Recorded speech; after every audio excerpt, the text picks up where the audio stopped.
যদি কোনো মুসলিম বালিকা হিন্দু বালককে বিয়ে করে আমাদের সমাজে তা গ্রহণযোগ্য হয় না, অথচ যদি মুসলিম বালক হিন্দু বালিকাকে বিয়ে করে তা ইসলামে মেনে নেয়, কিন্তু তারপর সে যদি ইসলামী বিধান নাও মানে তাহলে কি করণীয়? এটা একটা ভুল ধারণা। সঠিক হচ্ছে, যদি আপনার কোনো মুশরিক অথবা ইমানদারের সাথে বিয়ের কথা হয় তো কোরআনে লেখা আছে যে ইমানদারকে করো, মুসলিম নারীকে করো। যদি মুশরিক হয় তবে যতক্ষণ সে ইমান না আনে তাকে বিয়ে করাটা হচ্ছে হারাম। কেননা একজন ইমানদার নারী যতই কুৎসিত হোক, কিন্তু যদি কেউ মুশরিক হয় বা সেরা সুন্দরী হয় এই পৃথিবীতে, অথবা সবচেয়ে ধনী একজন মুমিন যার কাছে ঈমান আছে, সে ওই মুশরিক থেকে উত্তম।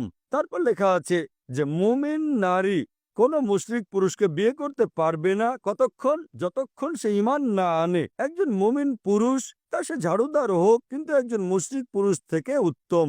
ইসলাম ধর্মে কোনো মুসলিম নারী বা পুরুষ কোনো মুশরিককে, কোনো অমুসলিমকে বিয়ে করতে পারবে না যতক্ষণ সে ঈমান না আনে। তো দুটো ক্ষেত্রেই একই ব্যাপার।